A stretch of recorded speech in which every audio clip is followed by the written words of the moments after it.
Hi, all. Good afternoon. Welcome to Sneha Arts, the Art Talk. Sneha Arts is a very leading, art exhibition, and this is being driven by Dr. Sneha Lita. She is a sculptor and a painter, an artist. She is doing a lot of art-related activities in South India. Today we have Mr. Yusuf sir. He's a eminent artist, very well-known artist in the industry. Thank you, Yusuf sir, for joining in.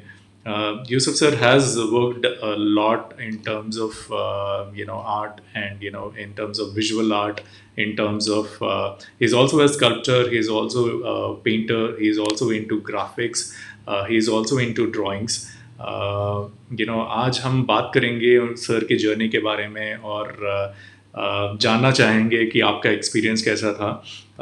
The best part with Yusuf sir is he got an opportunity to work with J. Swaminathan sir, Raza sir, who are very famous in the art fraternity. So I thank Sneha Arts and Sneha Lata ji to give this opportunity for us to have this interaction. So sir आप बताइए कैसा शुरू हुआ ये journey. Art में आप कैसे entry दिए और कैसे आपको इतने बड़े आर्टिस्ट कनेक्ट हुए जो आपको ग्वालियर से भोपाल लेके आए. थैंक यू रवि जी और स्नेह आर्ट्स का भी बहुत बहुत शुक्रिया जो मुझे सारे लोगों से बातचीत करने का एक अवसर दिया. तो रवि जी मेरी जो जर्नी है कि इस तरह से स्टार्ट हुई कि मैं ग्वालियर मेरा बर्थ प्लेस है और वहाँ पर एक फाइन आर्ट्स कॉलेज था जिसमें आउटडोर क्लासेस लगते थे. तो मैं देखता था बहुत सारे लोग लड़के लड़कियां और टीचर जो है सड़क के किनारे बैठ के लैंडस्केप कर रहे होते हैं. तो वो लैंडस्केप करते थे तो मेरे को बड़ा इंटरेस्ट लगता था उनको देख के. तो ऐसे कुछ मेरे अंदर था कि फिर मैंने भी उसको कुछ बनाना शुरू किया. जब मैंने हाई स्कूल पास किया, हायर सेकेंडरी पास किया तो फिर वहाँ पे आर्ट कॉलेज में एडमिशन के लिए अप्लाई किया. तो ये मेरी अपनी चॉइस थी, घर वालों की चॉइस नहीं थी कि मैं आर्ट फील्ड में जाऊं या आर्ट पढूं. तो वो मेरे लिए मतलब उस तरह का था कि कोई फैमिली सपोर्ट उस चीज के लिए नहीं था, आर्ट एजुकेशन के. फैमिली सपोर्ट दूसरी चीजों के लिए था कि दूसरी ऐसी जो मानी जाती है या इंजीनियरिंग ले तो वो उनके लिए बड़ा महत्व था. आर्ट का उनको पता ही नहीं था कि आर्ट क्या है. मतलब मेरी जब मैंने एडमिशन ले भी लिया और ये पढ़ने भी लगा.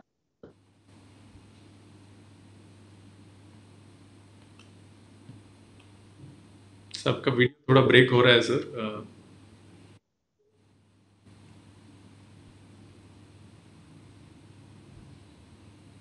Yusuf sir.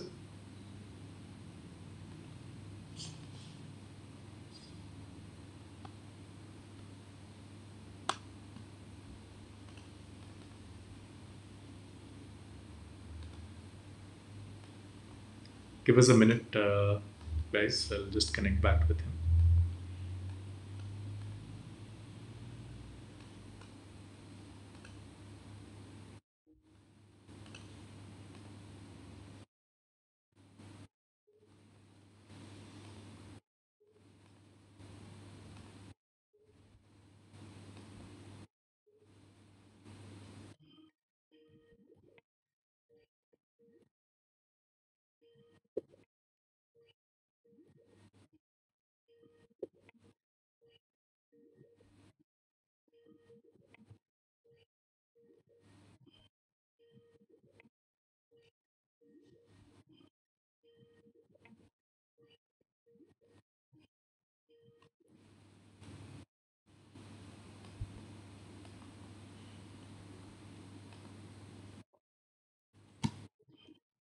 Few minutes, guys. I think there is a network issue out there. Just connect.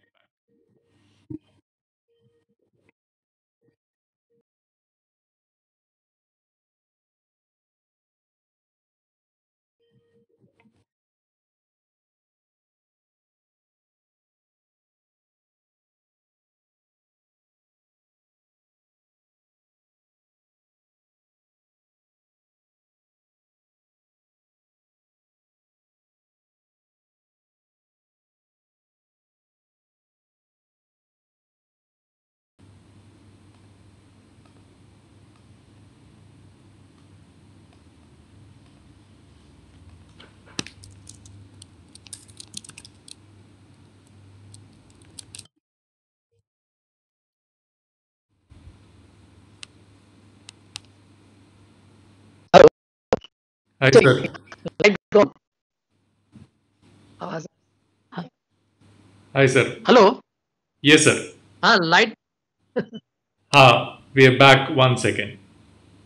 हाँ, तो हाँ जी. लाइट चली गई है तो फिर बड़ा वो वाईफाई चला गया। No problem, sir. So, sir is back. Sir, बताइए. Yeah, we were talking about your journey, how you started. तो वो अ, जब मैं फिर आर्ट कॉलेज में एडमिशन लिया और जब मैं इस स्टूडेंट स्कॉलरशिप्स के लिए अप्लाई किया, तब मैंने स्वामीनाथन को, मैं जानता था स्वामीनाथन एक बड़े एमिनेंट आर्टिस्ट हैं और बड़े थिंकर हैं, पोइट हैं और काफ़ी अच्छा बोलते भी हैं, लिखते भी हैं। तो एक बार वो आए थे ग्वालियर में स्टेट एकेडमी के इनविटेशन पे।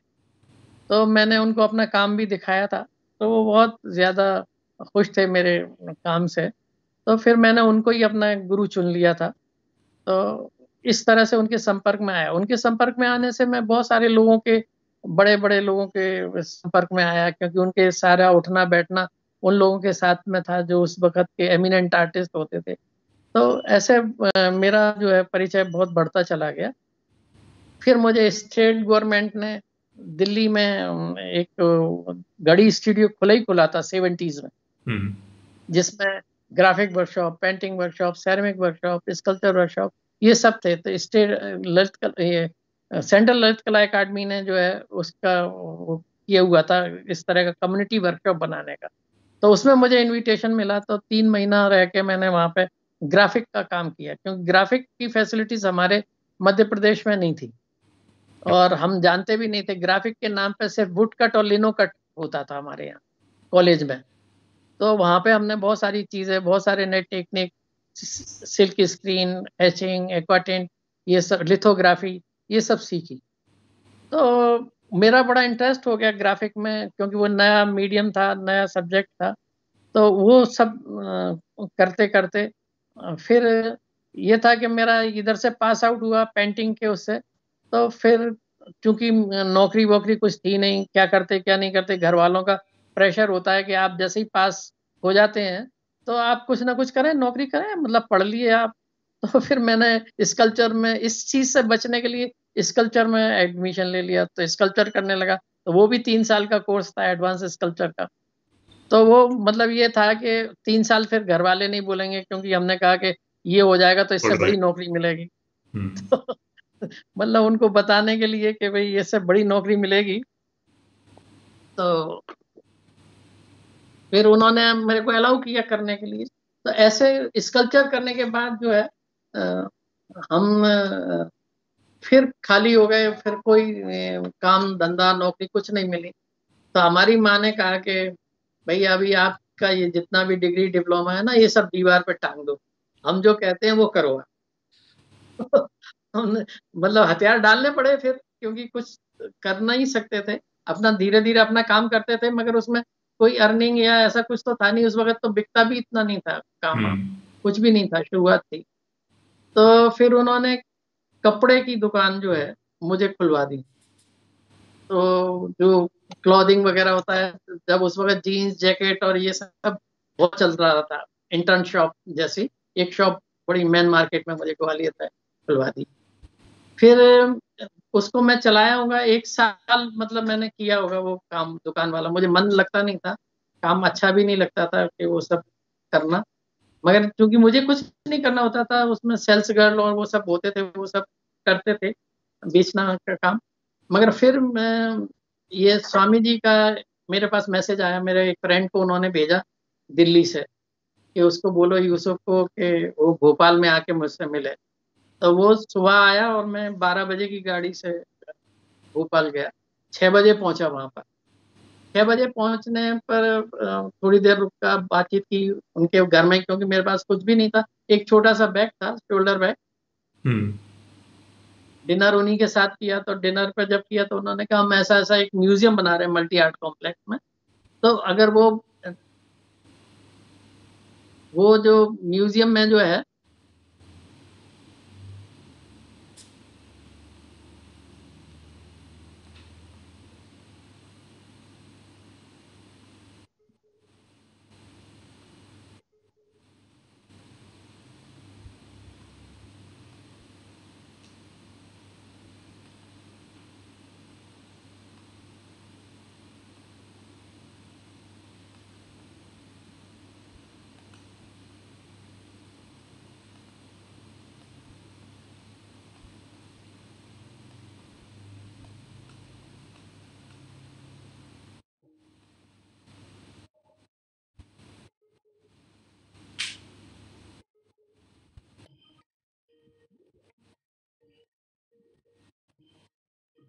Give us few seconds.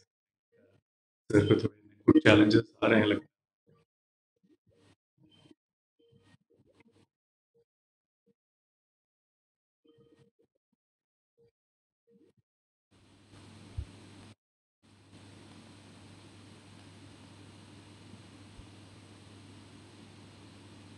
Okay, इस बीच में आपके कोई questions हो यूसुफ सर के लिए, please do put it in the comments. So after we discuss about his life journey and his art, especially हम लोग will talk about a lot of category of art he is in, especially visual arts and graphics. जो बहुत सारे artists either वो sculptors हैं या paintings करते हैं, but sir graphics और drawings भी करते हैं.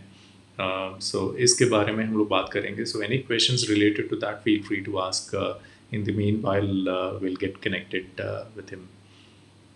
Just give us so please bear with us for a while.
है Yeah. डिस्टरबेंस।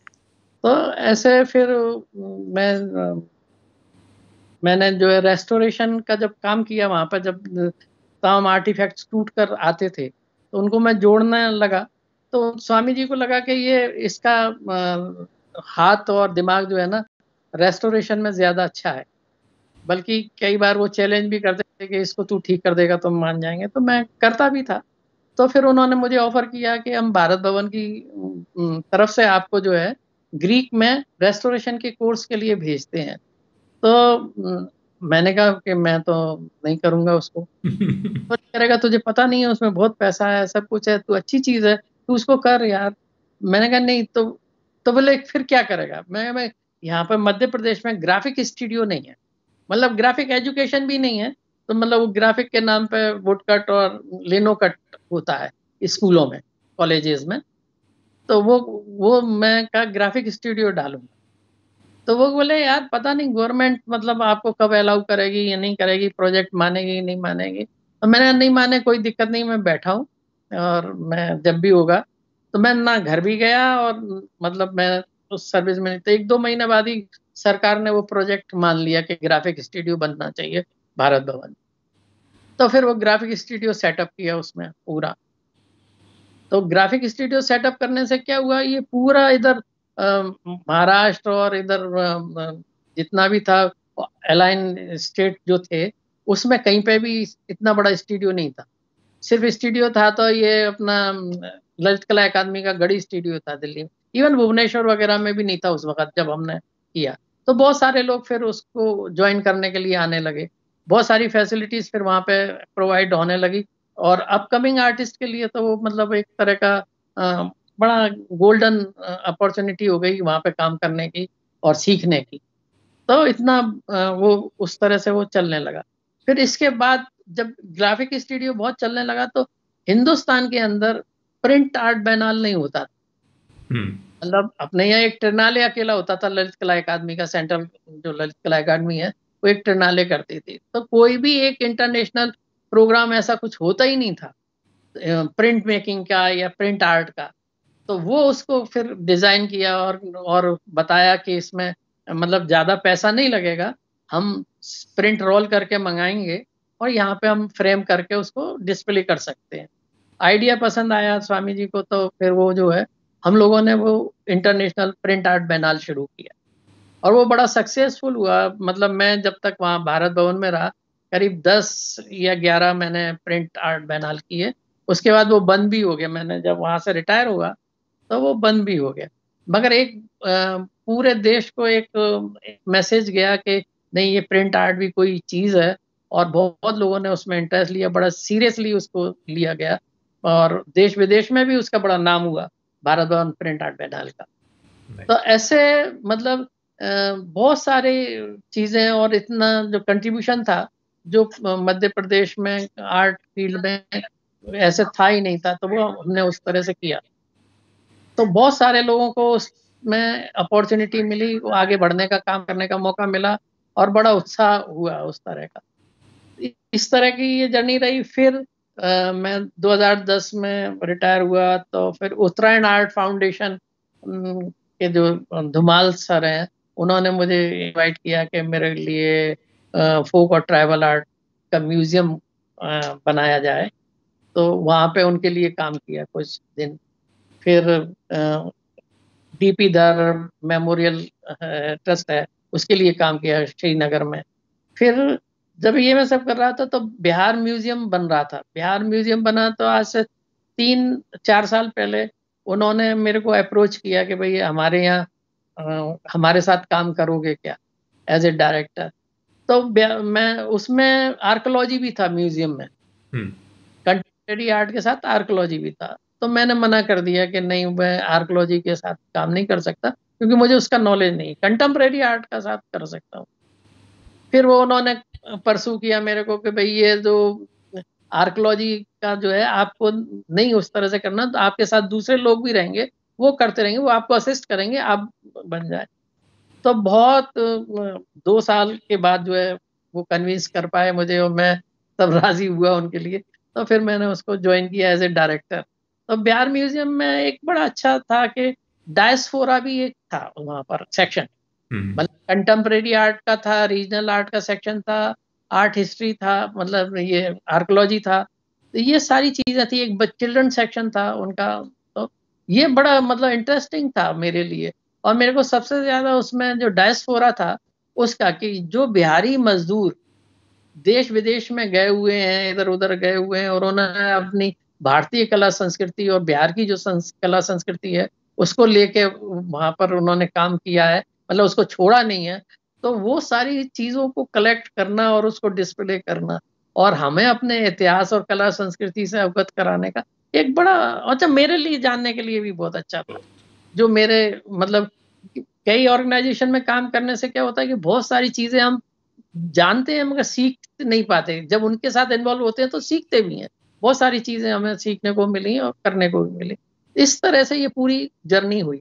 और इसी बीच में ये सब ऑर्गेनाइजेशन के साथ काम करते करते हम कला का भी अपना काम कर रहे थे। मतलब मैं लगातार अपना शोज लगातार दिल्ली, बम्बई, कलकत्ता, ये सब जगह प्रोमिनेंट गैलरीज में मैं कर रहा था। इसी बीच में मुझे नेशनल अवार्ड भी मिला। फिर स्टेट का मुझे शिखर सम्मान भी मिला, और टर्की बैनाल का अवार्ड मिला, इंटरनेशनल अवार्ड का टर्की का मिला।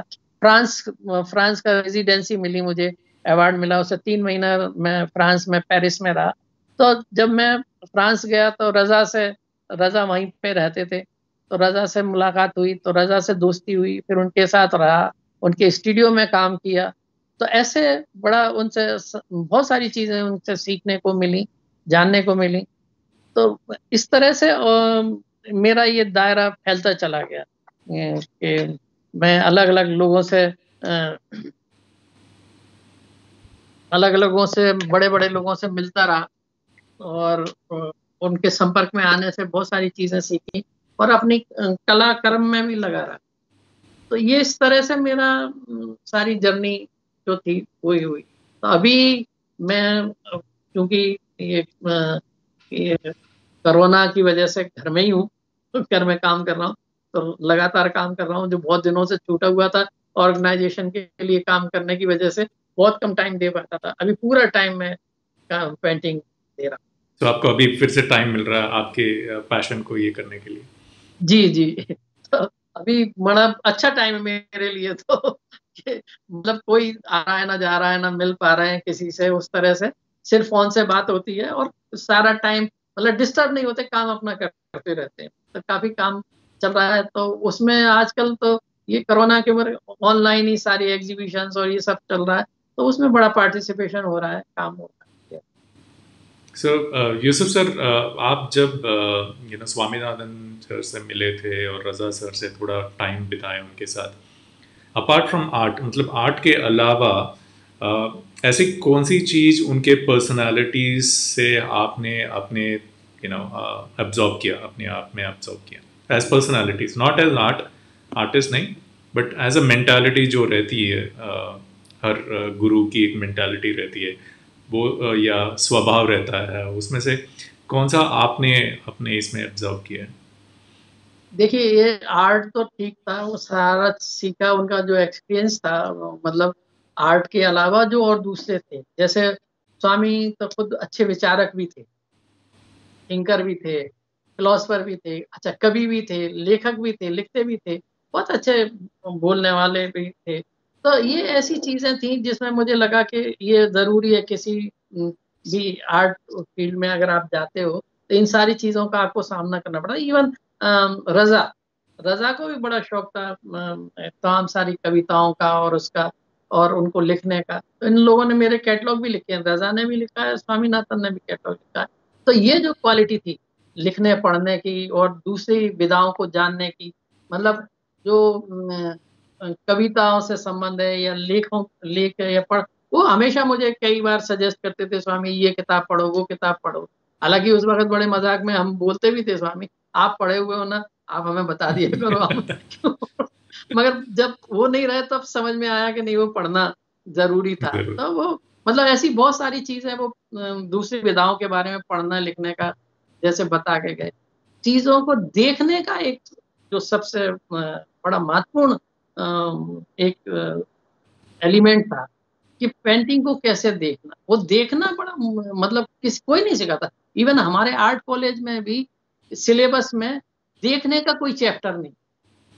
मतलब बड़ा आपको हैरानी होगी कि विजुअल आर्ट है, देखने की कला है, मगर देखने का एक भी चैप्टर उसमें नहीं कि कैसे देखें, क्यों देखें, क्या देखें।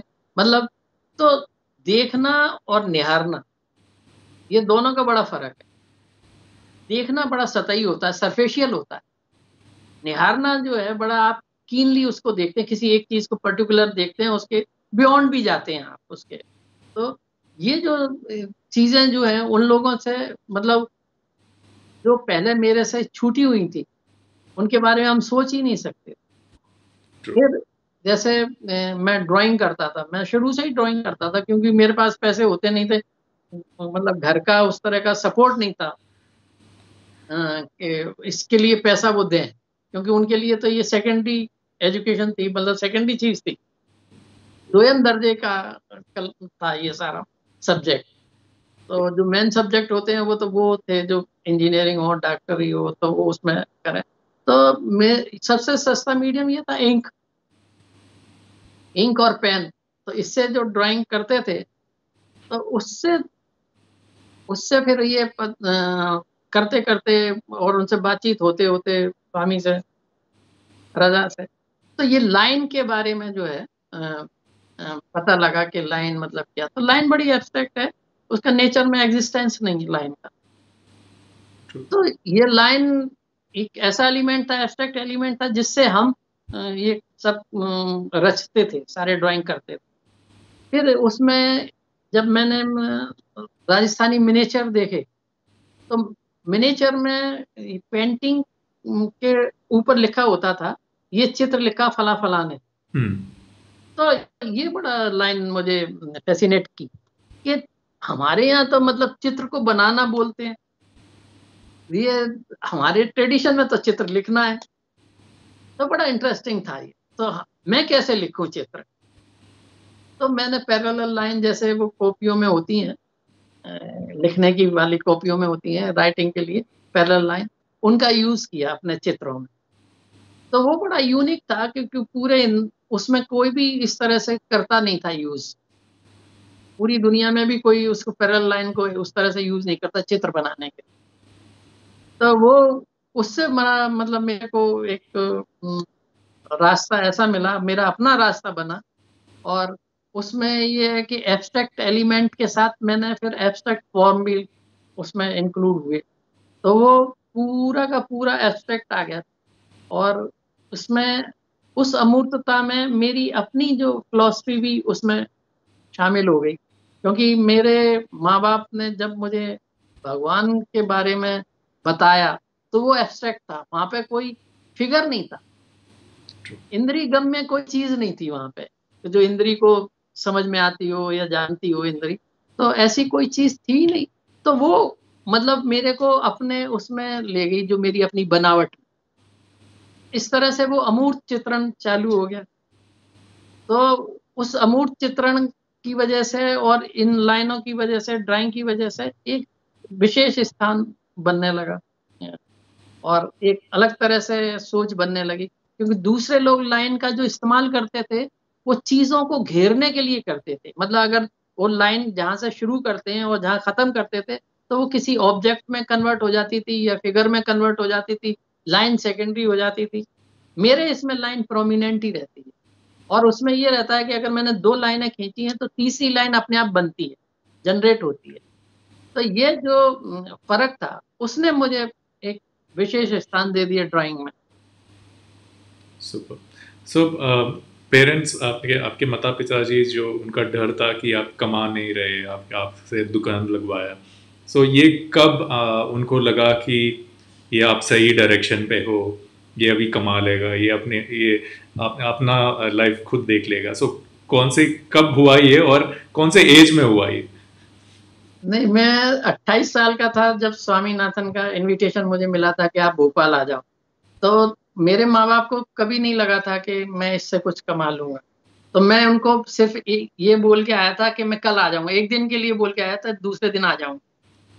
तो जब मैंने स्वामी जी को बताया कि वो आने नहीं देंगे तो उन्होंने कहा ठीक है यहीं रह जाओ। तो फिर मैं गया ही नहीं लौट के। तो ये तो सवाल ही नहीं उठता कि उनको ये विश्वास था कि ये कमा लेगा या खा लेगा, इससे कुछ कर लेगा। तो ये एक बड़ा रिस्क था जो मैंने लिया था कि मैं अब घर लौट के नहीं जाऊंगा, मैं स्वामी के पास ही रह गया। क्या बताया, मतलब पेरेंट्स को क्या बोला, नहीं आऊंगा, मैं वापस नहीं आऊंगा, या आप मतलब थोड़े मैंने दिन बात ही लगेंगे? नहीं की, मैंने बात ही नहीं की कि मैं आऊंगा कि नहीं आऊंगा। ओके, सो आप भी मेरे मतलब वो जो तरह घर से दुकान थी भाग चुके उसमें हैं। ताला लग गया, उसमें सारे नौकर वोकर सब चले गए। बहुत नुकसान हुआ, बहुत नुकसान हुआ उस वक्त। तो फिर वो जो है मैं लौट के नहीं गया। मगर मेरी शादी हो चुकी थी, क्योंकि उन्होंने मतलब मेरे को बांधने के लिए था शादी कि करवा दी थी। ये भागे ना कहीं। तो शादी तो कर दी थी, तो शादी कर दी थी। तो जब मेरी नौकरी मतलब मैं इधर शिफ्ट हो गया भोपाल में, तो 4 या 5 महीने बाद मैंने मतलब मेरे को मेरे लड़की डॉटर मतलब का बर्थ हुआ। तो फिर तब टेलीग्राम चलते थे और हम्म। वैसा वाला टेलीफोन चलता था। तब वो मेरे टेलीग्राम आए तो वो स्वामीनाथन ने कहा तू घर क्यों नहीं जाता है, तेरे को लड़की हो गई है इसलिए नहीं जाता है। मैंने कहा साहब आप कैसी बात कर रहे हो, लड़की या लड़के का मुझे कोई फर्क नहीं पड़ता, मगर मैं गया तो आने नहीं देंगे। तो बोले कि अच्छा ऐसा कर मेरी जीप लेके जाओ। उनके पास डायरेक्टर को एक जीप मिली हुई थी, ड्राइवर मिला हुआ था। तो वो मैं फिर लेके घर गया। तो जब उन्होंने घर वालों ने देखा कि ये ठीक ठाक है तो फिर उन्होंने मुझे रोकने की कोशिश नहीं की। मैं अपना फिर वापस आया 1-2 दिन बाद। और ऐसे मेरा फिर ये भारत भवन के साथ एसोसिएशन पक्का हो गया कि मैं उसके साथ रह के काम कर सकता हूँ। तो घर वालों को कोई उम्मीद नहीं थी मेरे से कि कभी ऐसा कुछ होगा। या वो तो मतलब उनके दिमाग में तो वो जैसा था, या तो बिजनेस करो या उस तरह की सर्विस करो जो डॉक्टर इंजीनियर लोग जैसे करते। हाँ, आपकी एक निटिंग मशीन, आपका एक थोड़े फोटोग्राफ्स है जिसमें निटिंग मशीन में लेडी का फेस है, मतलब ये इस कला को क्या बोलते हैं, and you know why sculpture, why that shape? Sculpture, वो स्कल्पचर स्कल्पचर की जो, बात कर रहे हैं ना। हाँ वो स्कल्पचर जो आपने बनाया है, let me also show the photograph to the friends. So उसमें वो आर्ट ऐसे आपने क्यों की, मतलब वो डिजाइन का थॉट कैसे आया आपके इसमें? वो असल में क्या है कि हमारा जो आजकल का जीवन हो गया कैसा मशीनी हो गया है, बड़ा टेक्निकल हो गया है।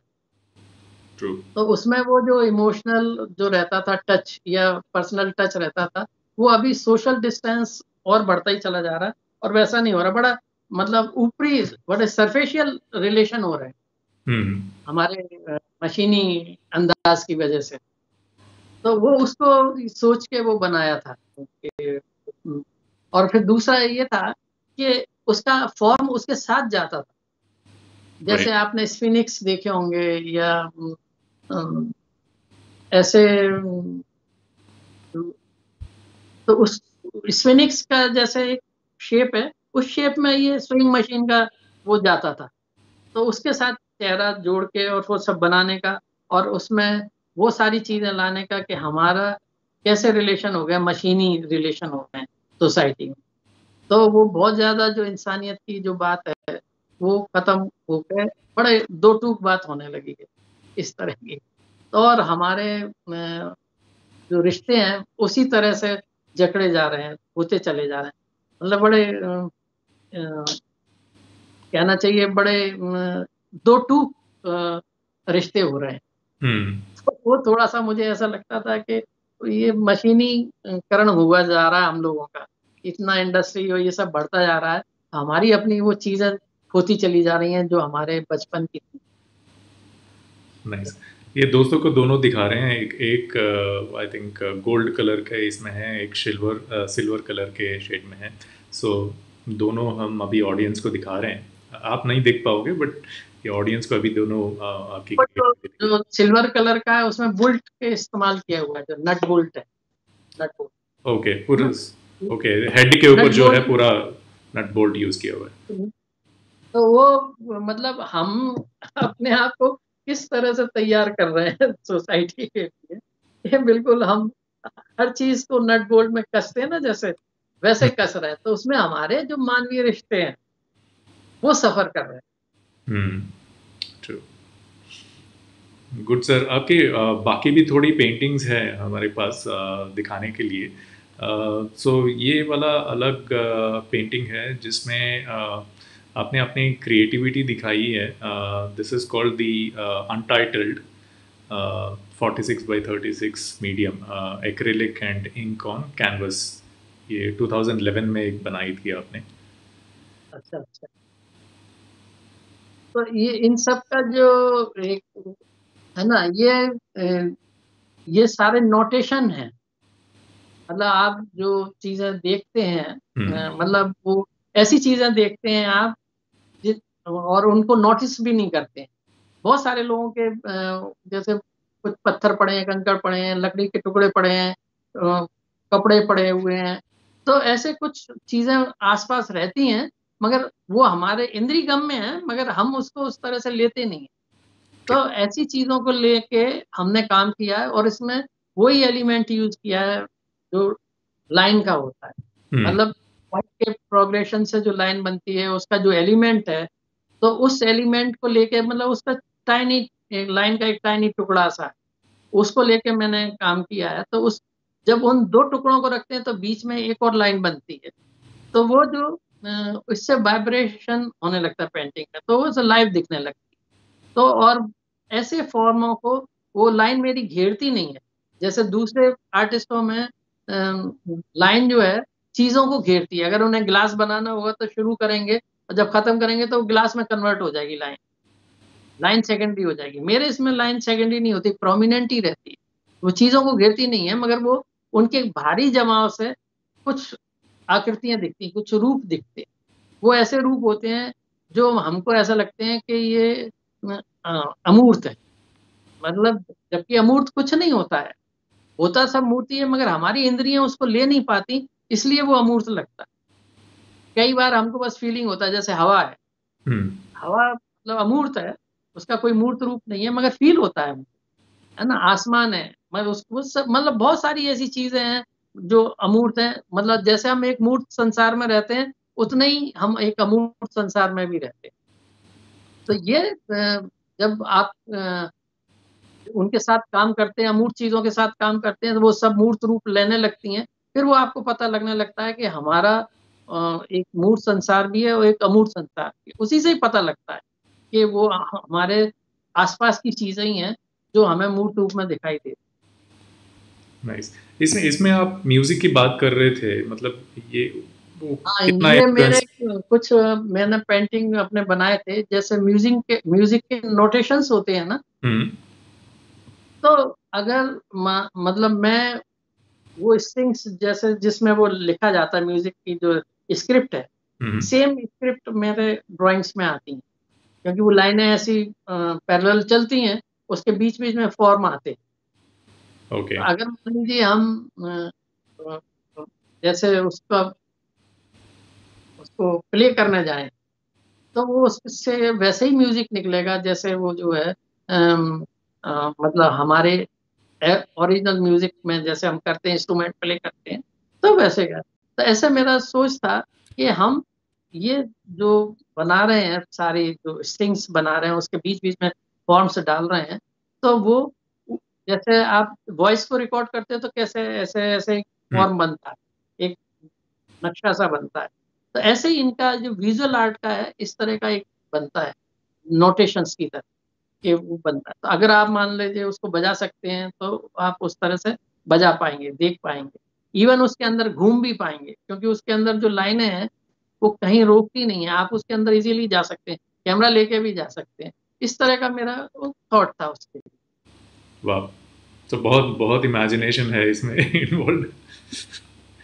सो बट आपने मतलब from sculpture making, being a sculptor, making sculptures, then painting, drawing, आपका मतलब कौन से कैटेगरी में आपको बहुत रिकग्निशन मिला? एब्स्ट्रैक्ट आर्ट में मिला या? शुरू से ड्राइंग करता था, तो ग्राफिक में आती है ड्राइंग। पहले तो हिंदुस्तान के अंदर वो ड्राइंग को सेकेंडरी लेते थे, मतलब इवन कॉलेजेस में भी उस तरह से सेकंड उसमें आती थी, सेकंड ग्रेड में। इवन ललित कला अकादमी भी जो है उसको मतलब उस तरह से रिकॉग्नाइज नहीं करती थी। जब मुझे टर्की बैनाल का अवार्ड मिला, तब ललित कला अकादमी ने उसके बाद जो है उसको अडॉप्ट किया एज ए ग्राफिक ड्राइंग को। और मतलब ललित कला अकादमी ने ही मेरा काम जो है टर्की बैनाल में एग्जिबिट किया था। तो उसके बाद उनको समझ में आया कि ये बड़ी इम्पोर्टेंट विधा है, इसको हमें उस तरह से इंक्लूड करना चाहिए। तो ग्राफिक में फिर ड्राइंग को जो है इंक्लूड किया।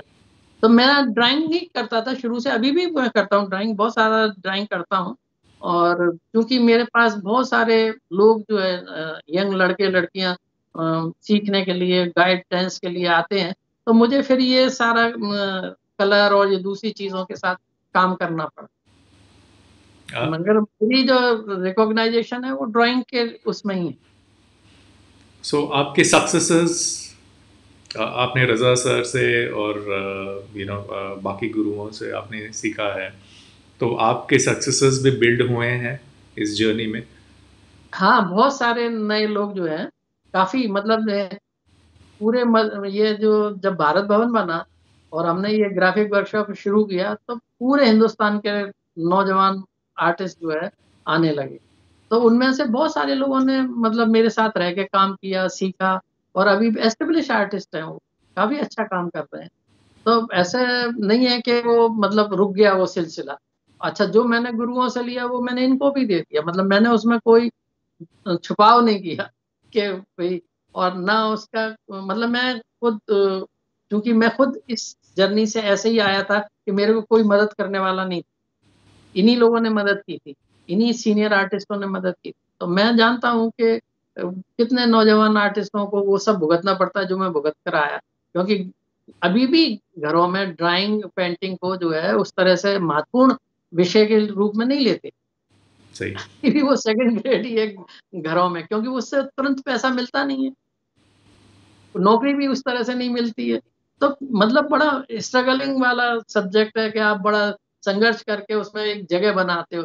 अब मेरे को 40 साल हो गए इसमें काम करते करते, तब जाके ऐसी जगह बनी कि भाई चलो थोड़ा चल जाता है मामला बिना किसी उसके परेशानी के। तो ऐसे यंग लोगों के लिए तो अभी भी वही परेशानी। सर नेक्स्ट क्वेश्चन, हर आदमी का एक सिग्नेचर स्टाइल होता है, एक सिग्नेचर स्टाइल मतलब जो थीम है हम लोग फॉलो करते हैं स्टार्टिंग से एंडिंग तक, जिससे पता चलता है ना। बट और एक सिग्नेचर स्टाइल होती है जो हम लोग साइन करते हैं नीचे, this is by Yusuf sir and Yusuf. So ये सिग्नेचर की जर्नी कैसे रही अभी तक? आप वही सिग्नेचर करते हो जो पहले की पेंटिंग में की थी, या उसका भी स्टाइल बदला बाय द टाइम आप जब इवॉल्व हुए, आपकी आर्ट इवॉल्व हुई? तो आपका स्टाइल क्या है और आप क्या मैसेज देना चाहते हो आपके सिग्नेचर से? देखिए, मैंने तो जो लाइन को इस्तेमाल किया था, तो लाइन मेरे स्कल्पचर में भी रहता है, पेंटिंग में भी रहता है, ड्राइंग में भी रहता है लाइन। तो दूर से देख के मतलब मेरा साइन देख के भी लोग मतलब ना देखें तो दूर से देख के बता देते हैं कि ये यूसुफ का काम। चाहे वो पेंटिंग देखें, स्कल्पचर देखें, ग्राफिक देखें, ड्राइंग देखें, किसी में भी, क्योंकि वो लीनियरिटी उसमें रहती है। तो वही एक तरह का सिग्नेचर हो गया है। तो मैं तो जैसे लिखता था तो पीछे आगे तो कभी भी नहीं डालता, क्योंकि मुझे लगता है कि वो इससे सिग्नेचर डिस्टर्ब कर। ओके, सो आप आपके पेंटिंग में कहीं आगे या नीचे कहीं पे नहीं लिखते? पीछे पीछे रहते हैं, हाँ पीछे ओके। रहते हैं सिग्नेचर। और आगे तो वो लाइन की वजह से ही समझ में आता है कि ये मतलब किसका काम। तो वो उसने मतलब उतनी पहचान बना ली है लाइनों की वजह से, क्योंकि और कोई काम करता नहीं है पूरे हिंदुस्तान भर में, क्या पूरी दुनिया में लाइन के साथ कोई काम नहीं करता। और ये सिग्नेचर करता में क्या मेंशन करते हो आप? जो पीछे साइन करते थे, सिग्नेचर लिखते थे, उसमें क्या मेंशन करते थे? खाली नाम या और कुछ? आपका मतलब क्या था वो सिग्नेचर में, क्या क्या इन्वॉल्व थे? नहीं, वो तो जैसे रजा ने किया या स्वामी ने किया तो वो अपना जैसे होता है बस वो लिखते थे, जैसी उनकी अपनी एक कैलीग्राफी होती है ना, जो रिदिम में आ जाती है, हम्म। वैसे ही दोनों जने करते थे। तो ये मंजीत बाबा भी ऐसे करते थे। तो और तो उसमें ऐसा कोई संदेश नहीं होता था, तो संदेश उनके आर्ट में होता था। जो भी होता था वो उनका अर्थवत्ता जो भी बनती थी वो कलात्मक अर्थवत्ता होती थी उनकी पेंटिंग से। तो वो चीज बड़ी महत्वपूर्ण होती है कि आपकी पेंटिंग में वो कलात्मक अर्थवत्ता है या नहीं। आप मतलब चीजों को कैसे ले रहे हैं, जैसे देख रहे हैं वैसे ही का वैसे ही ले रहे हैं। जैसे बहुत सारे आर्टिस्ट जो है चीजों को जैसा देखते हैं वैसा का वैसे ही बनाते हैं। हम्म। मगर मेरे जो गुरु थे या मैं भी हूँ तो मैं चीजों को वैसा का वैसा नहीं बना। आपको उनको झलक दिखेगी, मतलब म्यूजिक का आपको फील आएगा, मगर म्यूजिक होगा नहीं उसमें। मतलब कोई लैंडस्केप का फील आ सकता है, कोई फिगर का फील आ सकता है, मगर वो होगा नहीं, वैसा का वैसा ही नहीं होगा। उसका अपना या तो एब्स्ट्रैक्शन में होगा या एब्स्ट्रैक्ट में होगा। वैसा का वैसा मतलब जैसी चीजें होती हैं वैसा बनाने की ना वो लोग कोशिश करते थे ना मैं करता हूँ।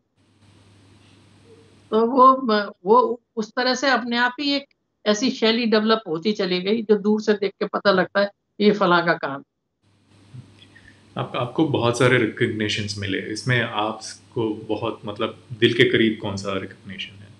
कौन सा अवार्ड है जो बहुत दिल के करीब? नहीं, जैसे इंटरनेशनल 2-3 अवार्ड मिले हैं, तो वो क्योंकि देखो देश में तो ये है कि चलो भाई अपना देश है, और कहीं ये दिमाग में भी आता है चलो किसी ने वैसे ही ऑब्लाइज कर दिया है या आपने सेटिंग कर ली है, ऐसे कुछ होता है। अब विदेशों में आप किससे सेटिंग करोगे? तो वो एक मतलब ऐसी चीजें हैं जिसमें मेरे को विदेशों में जो रिकॉग्नाइजेशन मिला, अवार्ड मिले, और वो अभी भी जैसे लोग पूछते हैं बुलाते हैं, तो वो थोड़ा सा मेरे को वो प्राउड फील होता है। सर मतलब जब आर्ट करते हैं तो बहुत फोकस की ज़रूरत होती है, बहुत डिटेलिंग की ज़रूरत होती है। तो कभी मतलब स्ट्रेसफुल लगा, कभी आपका आई साइट के ऊपर इम्पैक्ट, ऐसा कुछ? और क्या करते थे मतलब रिलैक्स करने के लिए? What is your style?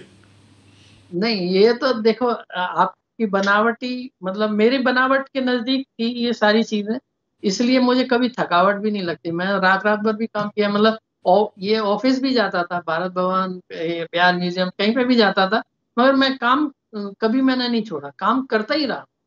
तो मेरे को कभी थकान नहीं होती, बल्कि वो रिलैक्स होते हैं इससे काम करने से। बहुत कुछ देखने को, सुनने को, सोचने को, समझने को। तो बहुत सारी चीजें मिलती हैं, आप हमेशा उससे बातचीत करते हैं पेंटिंग से। जब भी आप उसके नजदीक जाते हैं आप उससे बातचीत करके डेवलप करते हैं चीजों को। वो आपको बताती है कि ऐसे करो ऐसे करो, तो उसके साथ साथ समय बिताने पे ही वो सारा समय चला जाता है। कई बार तो मैं 2 या 3 घंटे सोया हूँ, कई बार। मतलब शो करना है या कुछ और चीज़, शो है या कहीं और जाना है, कहीं काम देना है, तो उसमें इतना ज़्यादा जो है इन्वॉल्वमेंट हो जाता है कि बहुत सारी चीज़ों का पता ही नहीं लगता। तो मेरे को कभी ऐसा नहीं लगा कि मुझे रिलैक्स होना है या क्या होना, मेरे को तो यही है सारा, मेरी अपनी बनावट है और इसी में मुझे मज़ा भी आता है। वो मतलब काम करने में इतना मज़ा आता है, कई बार मैं पब्लिक फंक्शंस में नहीं जा पाता, फैमिली फंक्शंस में नहीं जा पाता, गालियाँ भी पड़ती हैं कि आते नहीं हो, ऐसे मिलते नहीं हो, जुलते नहीं। तो इसको छोड़ने का ही मन नहीं करता। सो एक जीप ने आपकी मतलब फैमिली को अटैच कर दिया, आप जीप में गए, मतलब फैमिली से मिले, बाद में आप जब फैमिली को लेके आए यहाँ पे, उनका सपोर्ट कैसा था बाकी की जर्नी में? जी, मेरे साथ तो मेरी पत्नी और मेरी बच्ची आ पाई, मतलब और तो कोई माँ बाप तो आए नहीं, वो घर छोड़ नहीं सकते थे, हम्म। उनका अपना पुश्तैनी घर था। तो मेरी पत्नी जब थोड़ी सी बड़ी हुई बच्ची, 3-4 महीने की, तो पत्नी आ गई थी। तो हम तो एक ही कमरे में रहते थे। धीरे धीरे उनको भी लगा कि शायद ठीक हो जाएगा। पहले तो विश्वास नहीं होता था कि पता नहीं, क्योंकि उनको भी नहीं मालूम था कि ये कुछ ऐसी चीज़ है। मतलब कई बार इतने अभावों में थे कि फ्रिज नहीं है तो कूलर नहीं है तो ऐसी बहुत सारी चीज़ें नहीं है जो आरामदायक हो सकती हैं, मगर हम ऐसे ही रहते थे। फिर बताते थे कि भई कभी पेंटिंग बिकेगी तो एक ही पेंटिंग में फ्रिज आ जाएगा, एक ही पेंटिंग में कूलर आ जाएगा। तो वो हँसती भी थी, थोड़ा लगता था कि ये मतलब जोकर टाइप बात कर रहे हैं। मगर बाद में धीरे-धीरे जब ये सब कुछ होने लगा, तो उनको भी थोड़ा-सा विश्वास हुआ। फिर वो खुद भी काम मेरे हाथ, मतलब मेरे काम में हाथ बटाने लगी और अभी आजकल तो वो खुद भी काम करती हैं। तो और उनको भी नेशनल अवार्ड मिला है, मतलब वाह। इतना काम कर के, तो इतना एक्सपीरियंस हो गया। हम लोग आर्टिस्ट रेज़िडेंसी में साथ-साथ जाके काम किए हैं, तो 2-2 3-3 महीने जैसे साथ में रह के काम किए हैं, तो वो उस तरह से उनकी बनावट भी वैसी हो गई। तो मतलब वो उधर से तो कोई पहले भी नहीं था और अभी भी नहीं है, मतलब कोई जो बाहरी जो टेंशन होते हैं, वो मुझे कभी नहीं रहे। मेरे को सिर्फ़ ये आर्ट का ही था कि कितना कैसे हम काम कर सकें और कैसे अच्छा काम हो। सो मैडम किस एरिया में फोकस करती थी, मतलब उनका आर्ट का क्या पैशन? वो थोड़ा फिगरेटिव काम करती हैं, मैं एब्स्ट्रैक्ट करता हूँ, वो फिगरेटिव करती हैं, क्योंकि उनका अपना जो गाँव का एक माहौल था, जिसमें वो सारे पशु-पक्षी जो सारे उनके आस-पास होते हैं, बड़े फ्रेंडली मतलब रहते हैं गाँव वाले उन लोग के साथ, तो उनके फैमिली मेंबर ही होते हैं। मतलब वो आपसे अलग नहीं होते गाँव में, वो सारे, चाहे गाय-भैंस हों, बकरी हों, कुत्ते हों, जो भी हैं, मुर्गा-मुर्गी हों, तो वो सब आपकी फैमिली मेंबर ही होते हैं।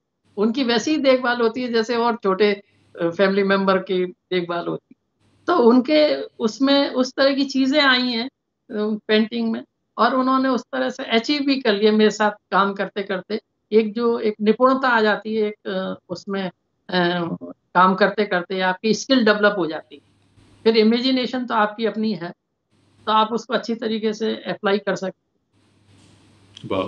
तो आपकी आपकी बेटी she is also getting into art, नहीं तो उन्होंने डिफरेंट पैशन चूज किया है? किसने किसने? आपकी डॉटर? मेरी नहीं, मेरी डॉटर नहीं, मेरी डॉटर तो नहीं करती, मेरी वाइफ की बात। हाँ, नहीं, आपकी डॉटर भी अभी सिमिलर मेरी फैशन में है मेरी क्या? डॉटर वो तो लिखने-पढ़ने का काम करती है, वो कतर में है, यहाँ नहीं है, इंडिया में नहीं है। और मेरा एक लड़का है, वो एनिमेशन का काम कर रहा है वहाँ इंग्लैंड में, वाह। मिडलब्रो में। तो ऐसे दोनों बच्चे नहीं, बस हम दोनों ही हैं, तो दोनों ही पेंटिंग करते रहते हैं। सुपर। सो लड़का भी विजुअल आर्ट्स में बेसिकली नेक्स्ट लेवल एनि लेके? एनिमेशन। वाह। तो एनिमेशन एक्चुअली मेरा बहुत क्लोज ये था, बट उस टाइम में मैंने एक गलती की थी। मेरे मेरे को बचपन में एप्टेक ज्वाइन होना था, वहाँ पे एप्टेक एरिना करके शुरू हुई थी, विच वाज इनटू ग्राफिक्स। मैं गलती से एनआईआईटी में ज्वाइन हो गया।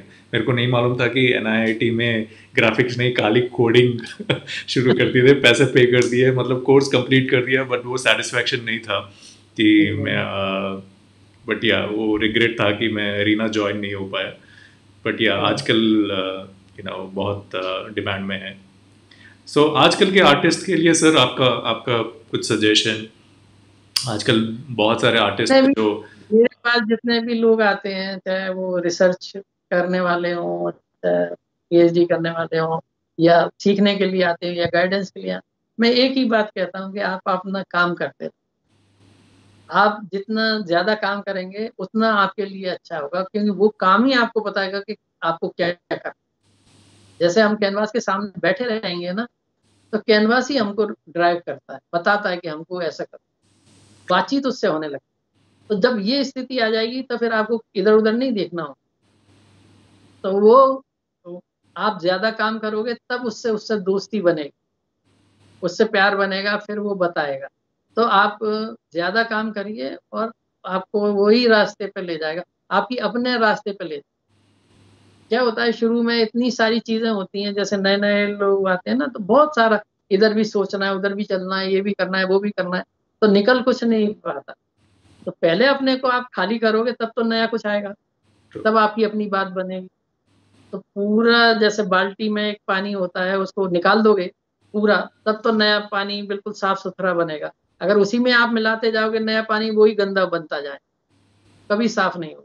तो आप अपने आप को पहले खाली करो, निकालो, सब जितना है सब निकालो। तो मेरे पास तो जितने भी ऐसे लोग आते हैं, पहले मैं कहता हूँ कि भैया आप निकालो उसको। वो कैसे निकालना, ज्यादा काम करके निकालो। एक बार सब वो निकल जाएगा, खाली हो जाएगा, फिर आपका अपना रास्ता बनेगा। तो सर ये एक बड़ा इम्पोर्टेंट है। बहुत सारे लोगों को इस पर विश्वास होता है, बहुत सारों को नहीं होता। जिनको विश्वास होता है वो अपना रास्ता बना भी लेते हैं। सर अभी पहले तो आर्ट खाली मतलब एग्जीबिशंस में बिकती थी, आर्ट गैलरीज में बिकती थी जहाँ पे डिस्प्ले का। आजकल मतलब सब कुछ ऑनलाइन भी हो गया है।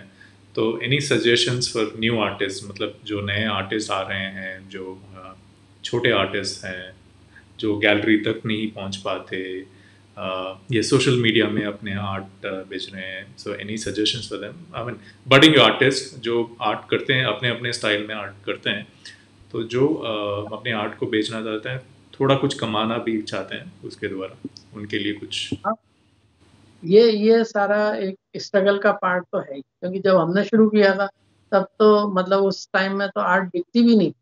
हम्म। मतलब मैंने देखा है कि स्वामीनाथन ने जब काम बेचे थे, 3 काम बहुत कम सस्ते दामों में, जब आज उनकी करोड़ों की कीमत है। तो ऐसी स्थिति में हम लोगों का तो क्या होता, जब स्वामी जी का ये हालत थी कि 3 काम बहुत सस्ते में बेच रहे हैं, मतलब और हम लोग तो सोच ही नहीं सकते थे कि हमारा काम बिकेगा क्या हो। मगर चूंकि हमें करना था काम, हमने बेचने या कमाने के लिए नहीं किया था, हमने तो करना है इसलिए किया था। हम्म। अभी भी जितने भी यंग आर्टिस्ट हैं, अगर करना है इसके लिए करें, तो फिर अपने आप ही रास्ते बनते हैं। आपके काम में अगर कुछ बात बन जाएगी तो कोई भी आपके काम को कलेक्ट करना चाहे, मतलब आपके काम को संग्रह जरूर करेगा। अगर आपके काम में बात बन जाएगी तो लगातार आप काम करिए, लगातार डिस्प्ले करिए, लगातार आप इधर से उधर भेजिए। सोशल मीडिया है, पहले तो सोशल मीडिया भी नहीं होता था।